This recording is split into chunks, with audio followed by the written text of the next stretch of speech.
सातारा लोकसभा मतदारसंघाच्या पंचवार्षिक निवडणुकीत महायुतीचे अधिकृत उमेदवार श्रीमंत छत्रपती उदयनराजे भोसले यांनाच प्रचंड बहुमताने विजयी करा। मतदान मंगळवार दिनांक 7 मे 2024, वेळ सकाळी 7 ते सायंकाळी 5:30 पर्यंत। लक्षात ठेवा, श्रीमंत छत्रपती उदयनराजे भोसले।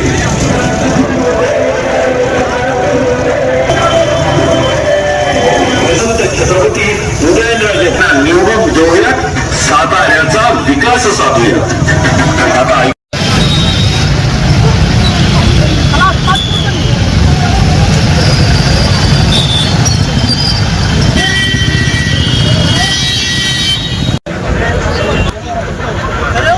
एक मिनिट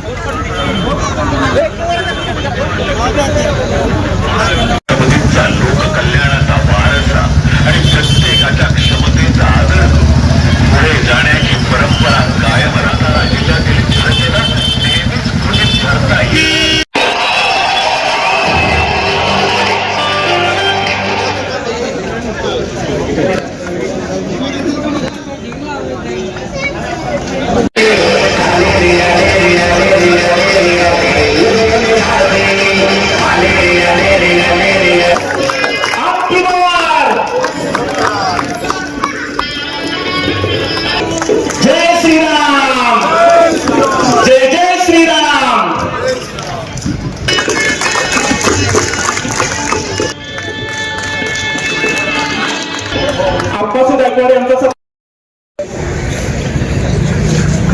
या पुस्तकाची प्रस्तावना भारतीय जनता पार्टीचे प्रदेशाध्यक्ष माननीय चंद्रशेखरजी बावनकुळे यांनी लिहिलेली आहे। तुमच्या विरोधात उभा राहावा, कारण 1994 जे त्यांनी काढलाय आणि मराठा समाजाचं त्यांनी जे वाटोळ केलंय, आजही आमचा मराठा समाज अजून मोर्चे करतोय, आंदोलन करतोय, त्यांना मराठ्यांना आरक्षण अजून मिळालं नाही, ते आपल्या सरकारमुळे यावेळी मिळालं। जे आज मराठा समाजाला जे कुणबीचे दाखले यावेळी मिळत आहेत, ते आदरणीय एकनाथ शिंदे साहेब, फडणवीस साहेब आणि आदरणीय अजितदादा यांच्या प्रयत्नामुळे हे शक्य झालं। आणि मध्यंतरी आपल्या पालीमध्ये विरोधकांची एक सभा झाली आणि काय ते टीका केली जाते, टीका केली पण पाहिजे, पण त्या पालीच्या सभेमध्ये इतक्या खालच्या पत्तीवर जाऊन एकाने टीका केली, मला साहेब खरं मग म्हणाले ते आम्हाला सहन झालं नाही। जर एक काय असते की 2-3 वर्षापूर्वी तिथं मेधा हॉस्पिटलच्या आपल्या शंभूतीर्थ चौकात आधी ग्राउंड मोकळा असायचं, तमाशा ते सगळे पाले त्या ठिकाणी लागायचे। मग गावातली जत्रा असली की आम्ही तमाशा ठरवायला तिथं जायचं आणि एकदा 2-3 वर्षापूर्वी तमाशा ठरवत असताना एक माणूस त्या ठिकाणी आला आणि तमाशाचा एक फडाचा मालक होता, त्याला म्हणू लागला की मला तमाशात काम करायचे, माझी लय इच्छा आहे, मला तुम्ही तमाशात घ्या। तर तो म्हणला आता तो ढोलकी वाजवती तो बुक आहे, ते पियानो वाजवती तो बुक आहे, सगळं जेवण करण्यापासून नाचण्याच्या स्त्री असतात सगळे बुक आहे, मग तुला काम कुठलं द्यायचं? तो म्हणला काम मला कुठलं पण द्या, पण मला तमाशात यायचं आहे। मग ते म्हणला तमाशात एकच काम आहे, ते म्हणला कुठलं काम आहे? ते म्हणलं नाच्याचं काम शिल्लक आहे, करशील का? ते म्हणला करतो। तसं करायला उत्तर मधून एक आमच्यातला इलेक्शन लागलं निवडणूक लागली की एक नाच्या इथं या फळामध्ये काम करायला येतो आणि काय जी मनाने येईल ती बरोबरच असतो. मागच्या वेळी कारखान्याची निवडणूक पण झाली, त्याने टीका केली बाबांच्यावर. आमचे नेते आमचे दैवत आदरणीय सुरेश बाबांच्यावरती पण टीका केली, पण झाला उलट 13,000 मताच्या फरकाने आमचा कारखाना आम्ही निवडून आलो. आज तुम्हाला खरं सांगायला गेलं, माझं गाव वडगाव आहे. वडगावात एक लक्ष्मीचं देऊळ आहे आणि कोणाला नसेल तर रेडा जात नसलं तर ते त्या लक्ष्मीला जाऊन आम्ही नवस बोलतो की रेडात झालं तर पहिले काय असेल ती रेडा सोडेल तुला. तसा लक्ष्मीला एखादा रेडा नवसाला सोडते, तसा उत्तरेत इकडे नवसाला सोडलाय रेडा. तो कायम आमच्यावर टीका करत असतो. फक्त सांगणं एवढंच आहे, तुम्ही आणि तुमच्या नेत्यानं सांगणं एवढंच आहे, कोरोना काळामध्ये सगळा इकडे देश मरत होता, सगळा अख्खा आपला देश इकडे जळत होता. कारण आज जर कराड तालुक्याला सातारा जिल्ह्याला असेल, कोल्हापूर जिल्ह्याला असेल, तिकडे रत्नागिरी जिल्हा असेल, सांगली जिल्हा असेल, त्या सांगली जिल्ह्यामध्ये कराड सगळीकडे ह्या कोरोनाचे पेशंट होते, कोरोनाचे रुग्ण होते. लोकांना वाचवण्याचं काम हे कृष्णा चॅरिटेबल ट्रस्ट आमच्या दैवत सुरेश बाबा यांनी केलं. आमचं चांगलं नाही एवढंच आहे की तुम्ही एखादी ओपीडी करा. एवढ्या मोठ्या आम्ही 2-2 कारखाने आमचे नेते सांभाळतात, लोकांना युवकांना तिथं रोजगार मिळतोय, शेतकऱ्यांच्या ऊसाची बिलं चांगल्या पद्धतीने मिळत आहेत. बरं नाही झालं तर तुम्ही एखादं गुराळ करा, एखादी खाडसरी करा. आपली लायकी केवढी, बोलतोय किती, काही समजत नाही. आणि महाराज साहेब शिंदे साहेब आपल्या विरोधात आहेत. आदरणीय शिंदे साहेब आमदार आहेत, माजी मंत्री आहेत, सन्मान मी बोलतो, मला ते आमदार आहेत, जेवढी पात्रता नाही. पण आज महाराज साहेब एक सांगावंच, एक अभिमानानं सांगावंच वाटतं. छत्रपती उदयनराजे भोसले म्हणले की आमचा ऊर भरून महाराज येतो. आमचा नेता पण असा आहे, कुठला भ्रष्टाचाराचा डाग त्यांच्यावरती लागलेला नाही. आणि जे समोरच्या विरोधात आहे, घोटाळा कशात करावा, मुतार आता काय असलेलं काही ईडी बिडी काही येणार नाही. समजा धरून त्यांना उद्या पोलीस स्टेशनला नेलं, उद्या कोर्टाने विचारलं काय केलं तुम्ही, सांगा मुतारीत घोटाळा केला. म्हणजे अशी अवस्था आहे आपल्या विरोधी उमेदवाराची. आणि आता मी फिरत असतो ते मला एकदम म्हणले की एका विरोधी आमच्या ह्याच्यात म्हणले की तुम्ही निवडणूक आली की वगैरे काय आलं की तुम्ही मोदी साहेबांच्यावर पिक्चर काढता, सगळं काढता, हे बरोबर दिसत नाही. मग मी त्यांना सांगितलं एवढं, मग तुम्ही एक काम करा, राहुल गांधींच्या पिक्चर काढा, म्हणजे त्याचा फायदा बी आम्हालाच होईल. पण या ठिकाणी आपल्याला फार वेळ कमी आहे. आता चिठ्ठी दिल्या, मला बोलायचं भरपूर होतं, लिस्ट मोठी होती, तरी पण आता या ठिकाणी थांबतो. आणि लोकसभेमध्ये येणाऱ्या निवडणुकीत 7 मेला नरेंद्र मोदी साहेबांचे हात बळकट करण्यासाठी या ठिकाणी आपण श्रीमंत छत्रपती उदयनराजे भोसले यांना बहुमताने निवडून देऊया, एवढंच मी तुम्हाला सर्वांना आवाहन करतो. आणि नगरसेवक पदापासून आमदार, मंत्री आणि नंतर खासदार अशा विविध पदांना न्याय देण्याचं काम छत्रपती श्रीमंत उदयन महाराजांनी आपल्या कारकिर्दीमध्ये केले. या मतदारसंघात देखील काम करत असताना सगळ्यांना समान न्याय देण्याच्या बाबतीमधली भूमिका ही छत्रपती श्रीमंत उदयन महाराजांनी मागच्या कालावधीमध्ये घेतली. आणि काम करत असताना त्यांचा एक स्वभाव आहे की खऱ्याला खरं म्हणायचं, आणि एखादी गोष्ट चुकीची असेल तर ती गोष्ट चुकीची म्हणायला महाराजसाहेब कधीही पुढं मागं पाहत नाही. आणि त्यामुळे आपण सगळ्यांनी मागा अनुभवलेला आहे की महाराज साहेबांना आपण निवडून दिल्यानंतर देखील मार्ग योग्य नाही असं ज्या वेळेला महाराज साहेबांना वाटलं, ज्या वेळेला त्या पक्षाची देहधोरणं त्यांना पटली नाही, देशाच्या विकासासाठी काय गरजेचं आहे याचा विचार करून छत्रपती श्रीमंत उदयन महाराजांनी निवडून गेल्यानंतर 3 महिन्यामध्ये आपल्या पदाचा राजीनामा दिला. सत्तेचा पदाचा मोह त्यांनी केला नाही आणि छत्रपती श्रीमंत उदयन महाराज हे आदरणीय मोदीजींच्या पाठीशी उभं राहण्याच्या बाबतीमधली भूमिका घेऊन तुमच्या समोर आले. आता सातत्यानं केंद्र सरकारच्या माध्यमातून विविध विकास कामं ते या भागासाठी करायचा प्रयत्न करत आहेत. आज या जिल्ह्यामध्ये तब्बल 9,900 कोटी रुपयाची कामं ही छत्रपती उदयन महाराजांच्या माध्यमातून आलेली आपल्याला दिसतात. मग ती नॅशनल हायवेची कामं असतील किंवा स्टेट हायवेची कामं असतील, केंद्र सरकारच्या माध्यमातून पाणी पुरवठा योजनांना मोठ्या प्रमाणावर निधी देण्याचं काम असेल, किंवा राज्य सरकार आणि केंद्र सरकारच्या संयुक्त विद्यमानं जी कामं होणं गरजेचं आहे ती कामं करण्याच्या बाबतीमधलं काम त्यांचं असेल. केंद्रामध्ये त्यांचा उत्तम संपर्क हा देशामधल्या सगळ्या नेत्यांशी आदरणीय गडकरी साहेबांच्या माध्यमातून देखील ओव्हरब्रिजची जी कामं आहेत ती मोठ्या प्रमाणावर करण्याचा प्रयत्न आदरणीय छत्रपती उदयन महाराजांनी केला.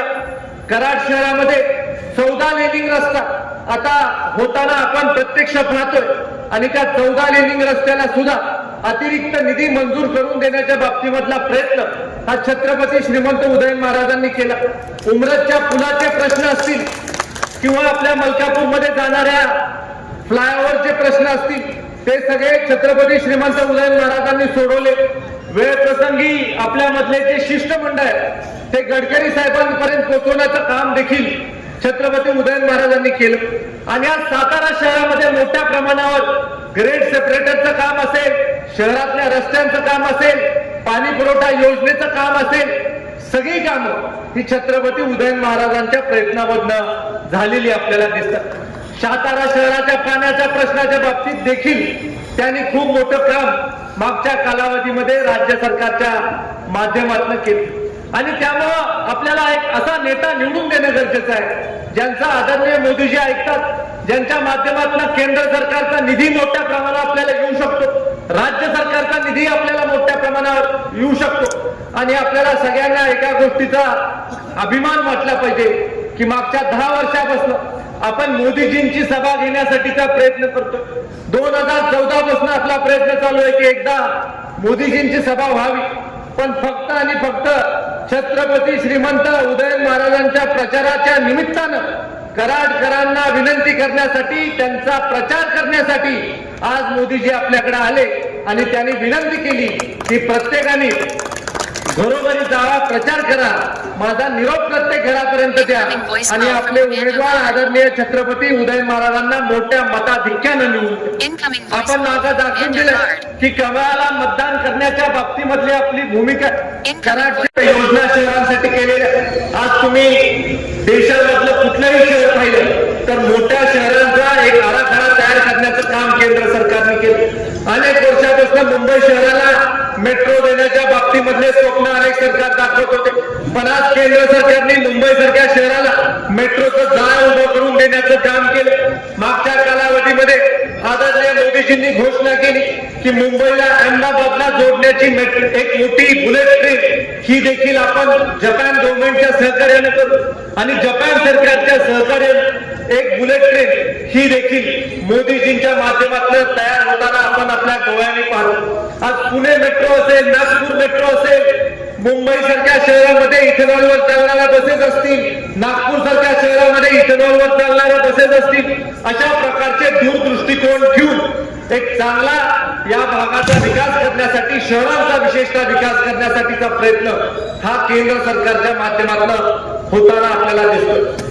अटल मिशनच्या माध्यमातून अनेक विविध कामं ही मोठ्या शहरांमध्ये होताना आपल्याला दिसतात. आपल्या कराड शहरामध्ये देखील आपण मागच्या कालावधीमध्ये आदरणीय देवेंद्रजी फडणवीस साहेबांना विनंती केली की या शहरामध्ये स्वर्गीय चव्हाण साहेबांच्या काळामध्ये स्टेडियमची उभारणी झाली होती आणि तेव्हापासून आतापर्यंत स्टेडियमच्या डागडुजीसाठी देखील योग्य तो निधी उपलब्ध झाला नाही. आणि देवेंद्रजींनी कृषी प्रदर्शनाच्या त्यांच्या भाषणामध्ये घोषणा केली.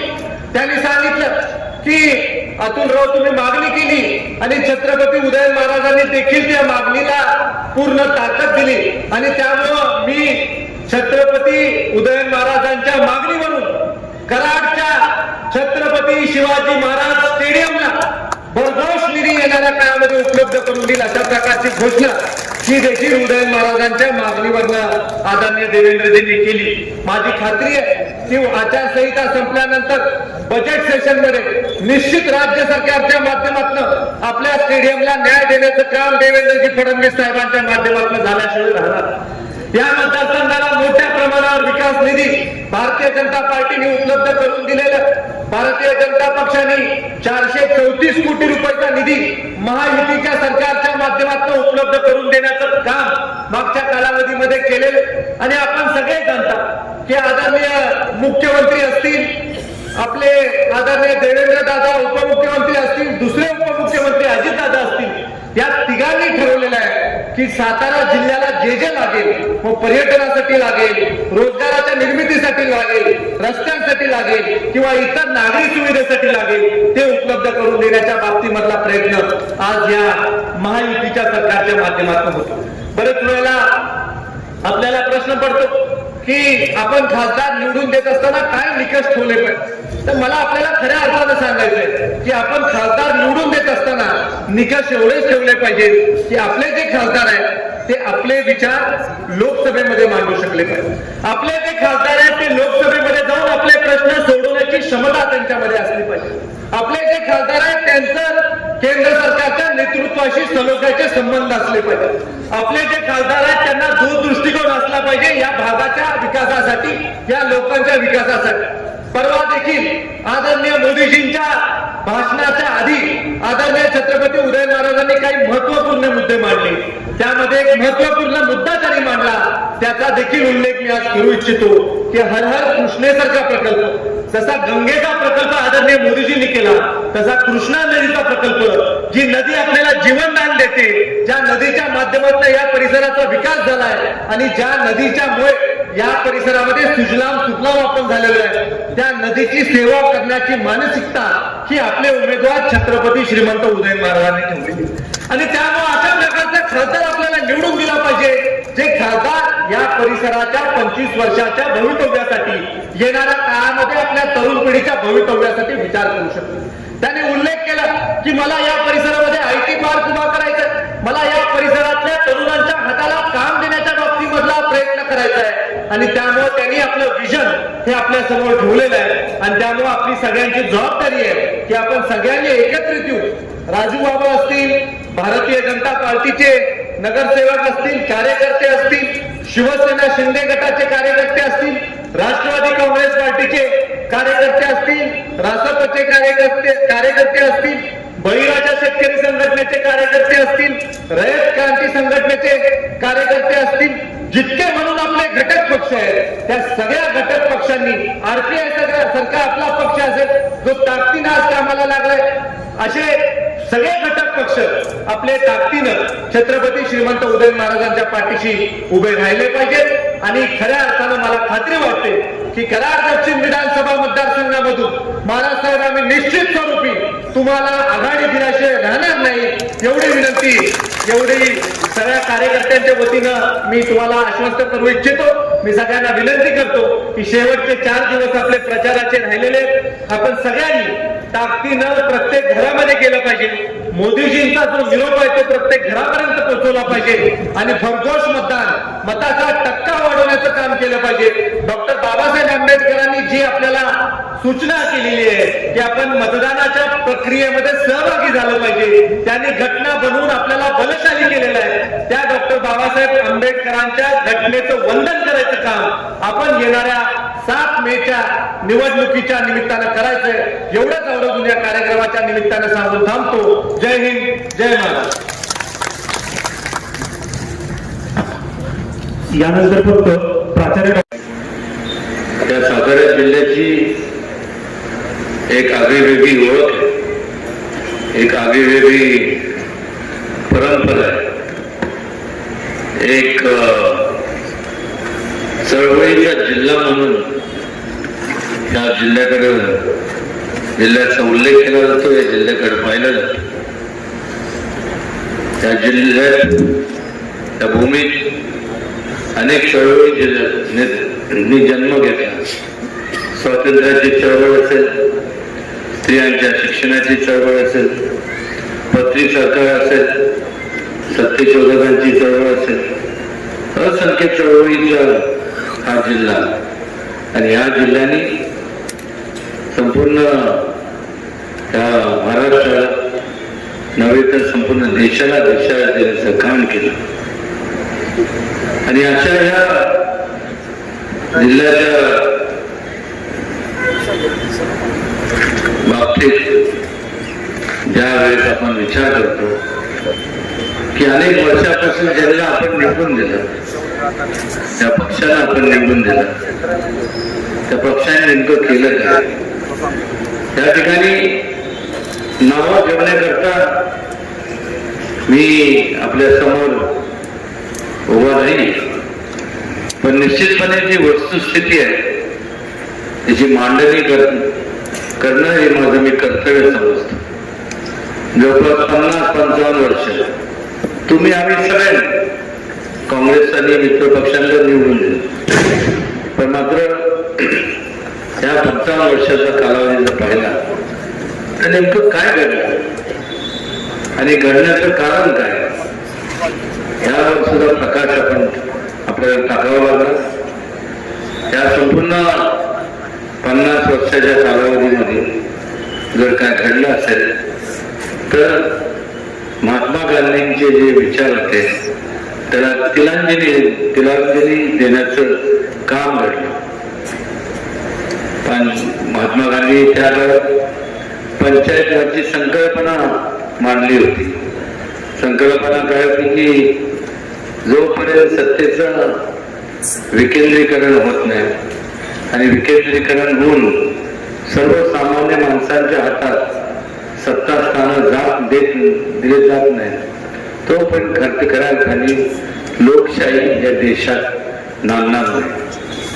आणि या 50-55 वर्षाच्या कालावधीत आपण त्या वळून पाहू की नेमकं या उलट सगळं झालं. सत्तेचं विकेंद्रीकरण तर लांब राहिलं, पण मात्र मोठ्या प्रमाणावर सत्तेचं केंद्रीकरण झालं. आणि जेव्हा केंद्रीकरण होत त्यावेळेस संपूर्ण अधिकार एका विशिष्ट लोकांकडे असतात आणि मग लोकांना सोयीप्रमाणे लोकांचा समाजाचा लोकशाहीतले तुमच्यासारख्या राजांचा स्वतःच्या सोयीसाठी सोय करतात, स्वतःच्या स्वार्थाकरता स्वतःच्या संपूर्ण त्यांचा वापर केला जातो, त्यांना वापरलं जातं.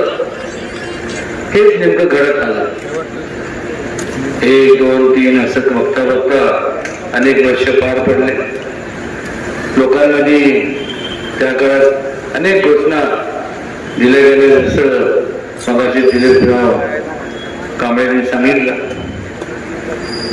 गरिबी हटाओ, देश बचाओ, जय जवान जय किसान, त्या घोषणा जाऊन गेल्या. आणि त्यामुळे लोकांनी ज्या अपेक्षांनी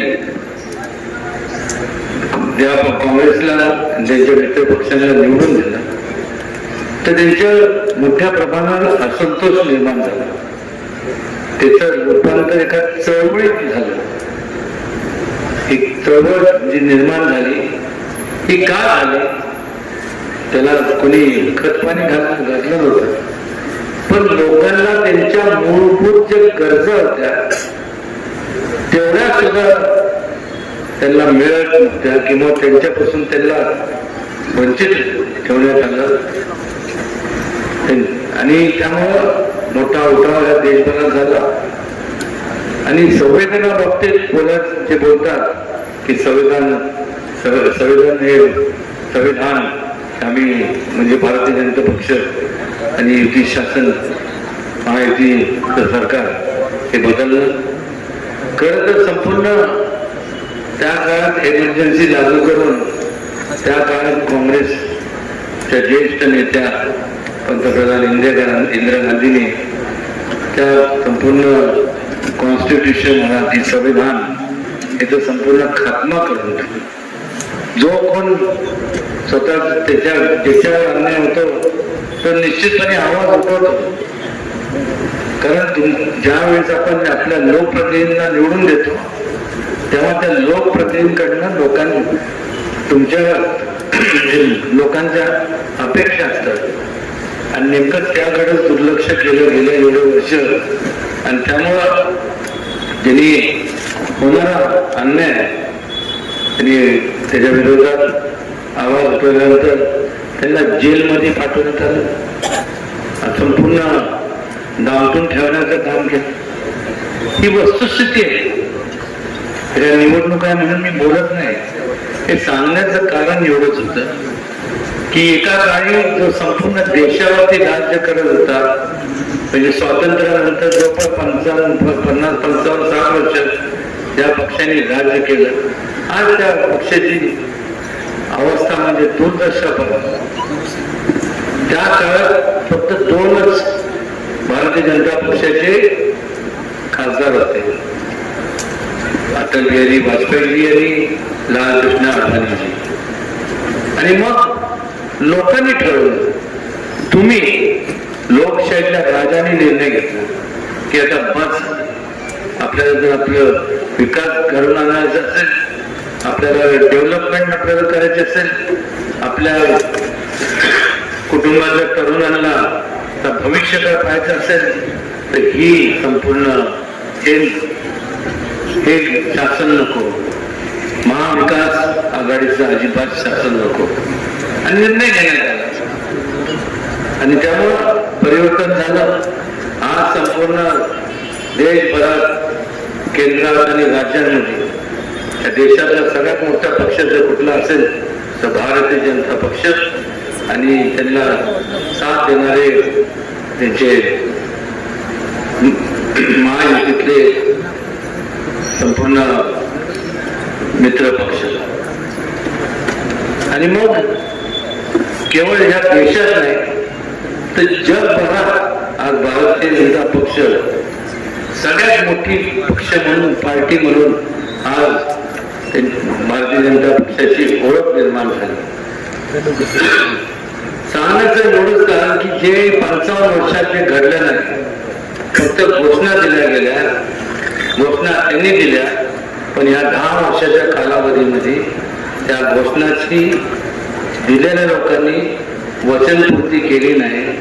पण त्याची वचनपूर्ती म्हणा, ते अंमलात किंवा ते पूर्ण जर कोणी केलं असेल तर मला अभिमानाने सांगावं वाटतं की भारतीय जनता पक्ष आणि महायुतीने या संपूर्ण त्या पूर्ण केल्या. गरिबांच्या बद्दल बोललं गेलं, पण कुठलीही उपाययोजना आखली गेली नाही. त्याचबरोबर जवानांच्या बाबतीत बोललं गेलं, शेतकऱ्यांच्या बाबतीत बोललं गेलं, शेतकरी म्हणजेच किसानच्या बाबतीत बोललं गेलं, पण कुठल्याही प्रकारची योजना आखली गेली नाही. पण मात्र भारतीय जनता पक्षाने स्थिर सरकार जेव्हा असतं त्यावेळेस एक प्रकारचं नियोजनबद्ध कार्यक्रम राबवता येतो, आणि संपूर्ण या देशातल्या जे दुर्लक्षित, दुर्गम भागात राहणारे आणि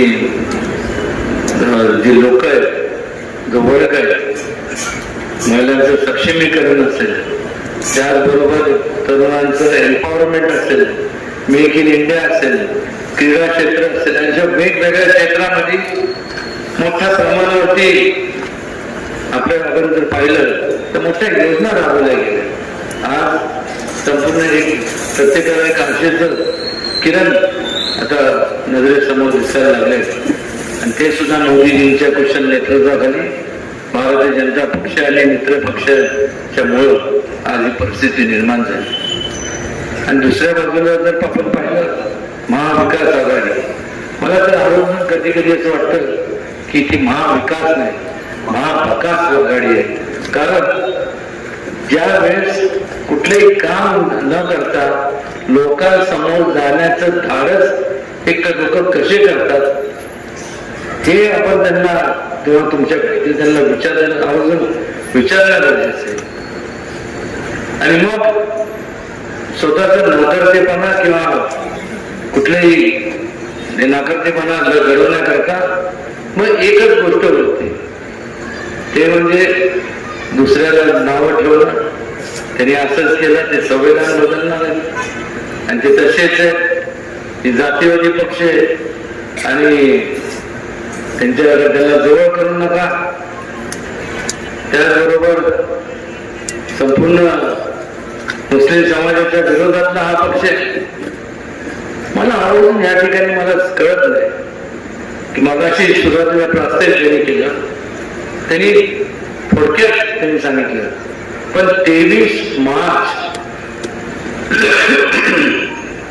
94 तुम्ही बघा तुमच्या गुगलवरती किंवा तुम्ही जावा शोध घ्या, कम्प्युटरवरती जावा, तुम्हाला सगळं त्याच्यात इतिहास मिळेल. 23 मार्च 94 त्यांनी एक नोटिफिकेशन काढलं. गव्हर्नमेंटचं GR पण नाही, नोटिफिकेशन.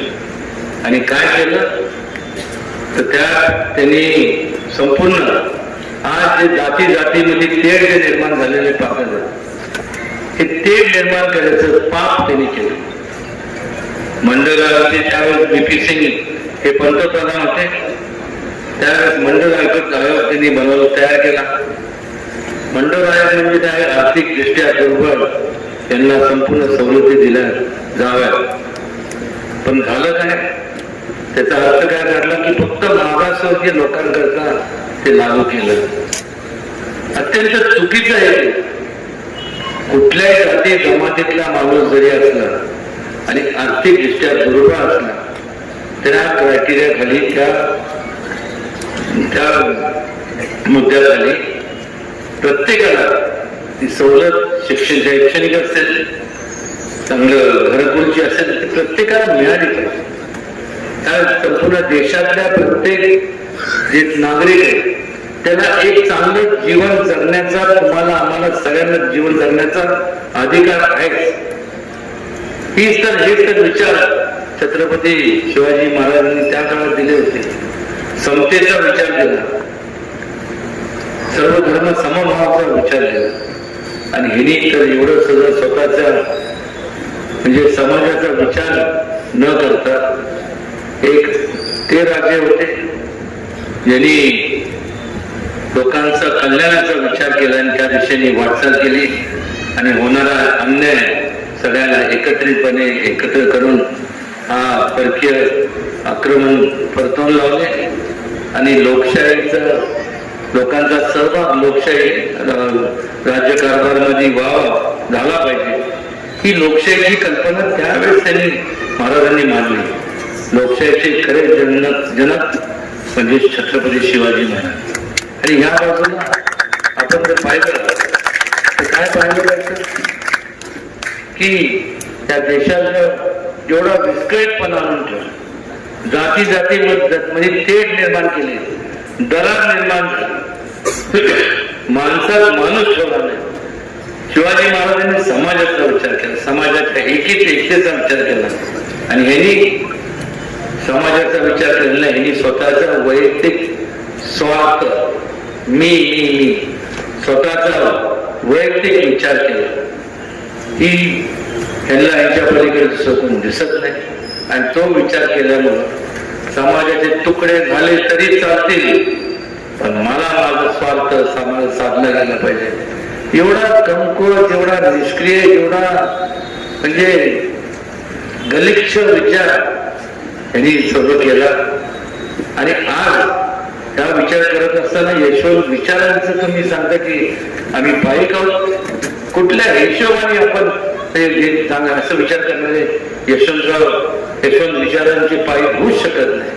यशवंत विचार म्हणजे लोक कल्याणाचे विचार.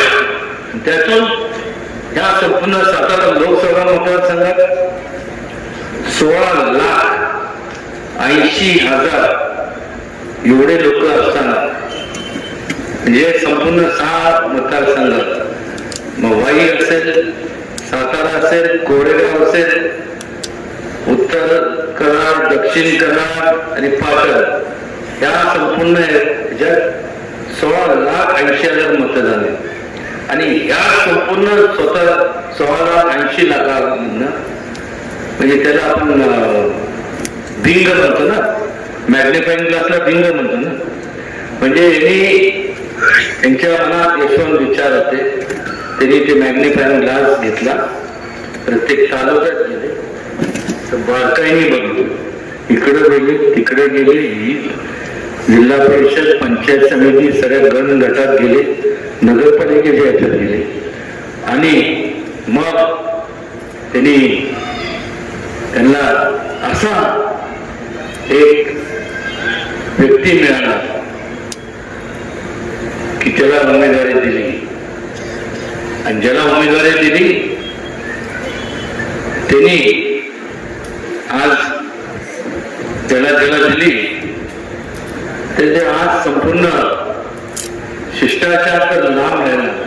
संपूर्ण भ्रष्टाचाराचा संपूर्ण सगळा इतिहास असणाऱ्या व्यक्तीला दिला. म्हणजे या 16,80,000 लोकांमधनं एकही चारित्र्य संपन्न माणूस किंवा उमेदवार त्यांना मिळाला नाही का? म्हणजे असंच म्हणावं लागेल की त्यांच्या अवतीभोवती सगळे घोटाळेखोर आहे, असंच त्याचा अर्थ होतो. कारण की शोधत असताना तर त्यांना असा उमेदवार मिळाला. फार बोलण्यापेक्षा मला एकच आपल्याला सांगायचं वाटतं की मागच्या जन्मी माझ्याकडनं थोडस किंचित जास्त पुण्याचं काम घडलं असावं, म्हणून एवढ्या मोठ्या घराण्यात जन्माला माझा योग आला. हे योगायोगाच्या गोष्टी आहेत. माझ्या ठिकाणी तुम्ही कोणी पण असू दे, आणि मग तुम्ही असता तर नीट ऐका मी काय म्हणतोय ते. तुम्ही असता तर मी सुद्धा तुमच्याकडनं जे कोण असते मी सुद्धा त्या व्यक्तीकडनं आपण सगळ्यांनी अपेक्षा त्याच केल्या असतात ज्या तुम्ही माझ्याकडनं करताय की ह्या घराण्याचा मी वारसा सांगतो, त्याचा वारसा पुढे घेऊन जात असताना छत्रपती शिवाजी महाराजांचे विचार त्याचं पालन करणं मी माझं कर्तव्य समजतो.